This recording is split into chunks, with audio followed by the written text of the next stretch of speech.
5 days of Henley Royal Regatta has come to an end. 577 crews started the journey and just 23 have reached the prize giving. Let's see the highlights of this, the final day. Ready, please. The youngsters have excelled this year, providing some cracking racing during the week, and a repeat of last year's final in the Fawley Challenge Cup between Clares Court School and Windsor Boys set the tone in the second race of the day. Go!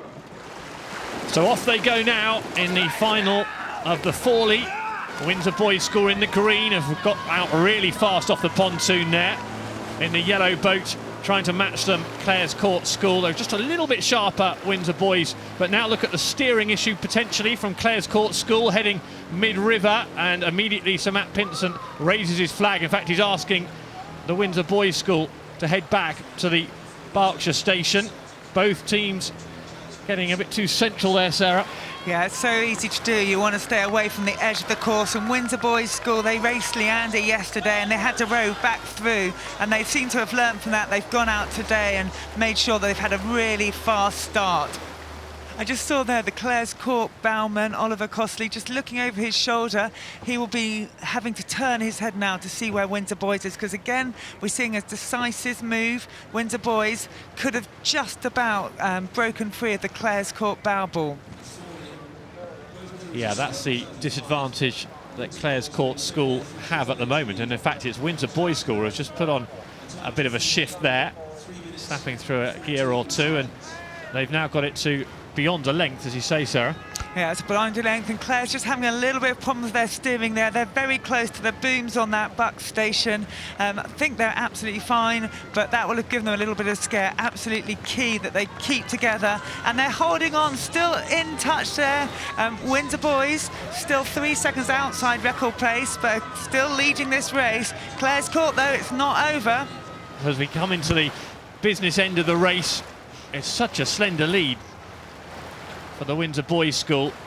It is. Look at that now. Clares Court, they're just moving every stroke. That long, loose rhythm we talked about yesterday, it worked for them. They've moved away yesterday ahead of Maidenhead, but today they've had to fight their way back. And Windsor Boys School, they can feel the other crew. Are Clares Court doing what they did to Leander yesterday? But Windsor Boys, they've just put the rate up again. I see their blades coming down to the water a little bit tighter, a little bit quicker, and they have started their sprint. Is it early? And Clares Court, they've responded. Both these crews going up in rate. The umpire, Sir Matt Pinsent, keeping a very close eye on it in the final couple of 100 metres of the Fawley. The repeat of last year's final is every bit as good. Clares Court won it last year. I'm not sure they're going to win it this year, because the Windsor Boys School have put on a move in front of Stewards, half a length up nearly the Windsor Boys School. It looks like there's a bit of a move coming back. Clares Court School giving it everything to the finish, but Windsor Boys School are going to hang on from the Berkshire station. The Windsor Boys School hold their nerve, and they really had to put together a good race. They win by half a length, and it's a reverse of last year's result. Clares Court School second. There, the celebrations. The Windsor Boys School ecstatic with that result. Yeah, so things have come full circle for me. 20 years since I was in the crew myself, and it's been a long time waiting for Windsor Boys School, and here we are, and they've done it, and the boys are incredible. Hats off to Clares Court. We knew they'd stepped on and they were amazing, but I've got to say the boys responded and absorbed the pressure, and they got through the line. Unbelievable, incredible, lost of words really. So we move now from future international stars to current Olympic success stories. Having all picked up bronze medals in Rio, the Italian crew, European champions, were hotly tipped for success in the Stewards Challenge Cup, but the British hopes, made up of Leander and Molesey, had different ideas. So short from the Italians on those early strokes, getting the boat away. But off they are. They're really giving it some, aren't they? And that three-man, he loves to haul it along, doesn't he? Yeah, bomb it along, and bombing it along they are, as we see him getting up towards the top of the island. They're up and down like yo-yos, aren't they? I've got it at 51. I'm not the best with the rate watch, but I've got them at 51 already in the Italian boat. The Brits alongside them, more or less holding with them, as we see Will Satch in the stroke seat there. And I've got them at about 45. but those longer strokes, perhaps from the British, are keeping them with it. That the Italians might be getting more in, but the boat's totally level. Fantastic start from both crews. That's a really good start from the British. I thought the Italians would be out a bit quicker than that, but that's phenomenal from the Brits. They've really turned that around from the Europeans off the blocks. Well, they've got that combination of kind of composure and power, a bit more power in this British boat, and we can see how well it's being delivered to the boat at 37 strokes a minute. And they're just going to look to keep efficiently easing away. No errors now from the British boat. Don't do anything out of the ordinary. They won't be looking out of the boat. I know you don't look out of the boat when you got Mo Sabihi sat in the seat behind you. I made that mistake a few times and got firmly told off. Yeah, you know what it's like to have that power behind you, backing you up stroke by stroke, don't you? He's a phenomenal athlete. Must be great to be in that tandem rig with Matt Tarrant there.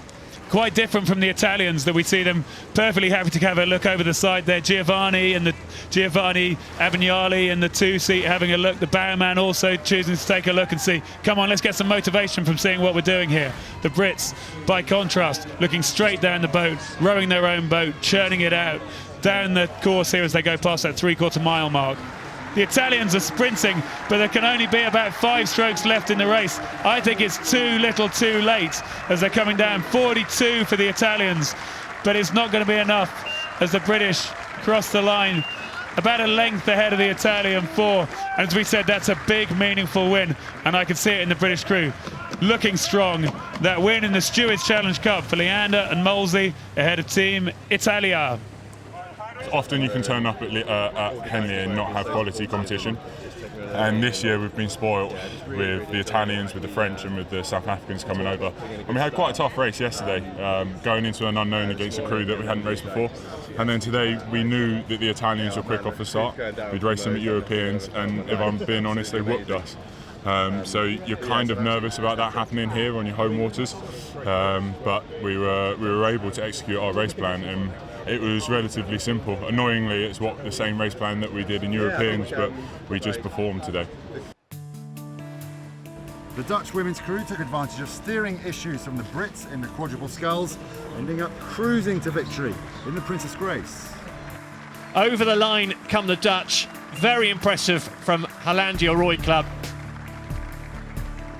The French took an early lead in the first 30 seconds of the goblets. They led all the way and made that race look very easy.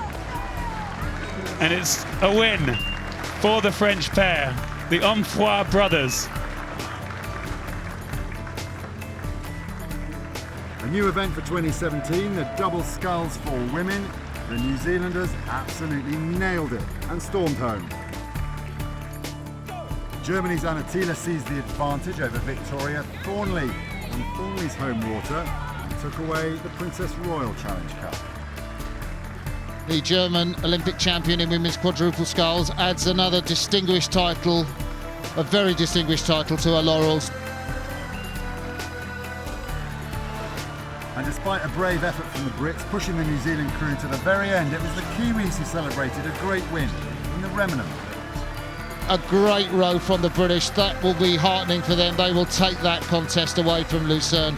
Another step on for this young British crew, but the Kiwis will enjoy the Henley Medals ceremony this afternoon. The oldest of Henley events, one of the highlights of the whole day, the Grand, was Germany versus Britain.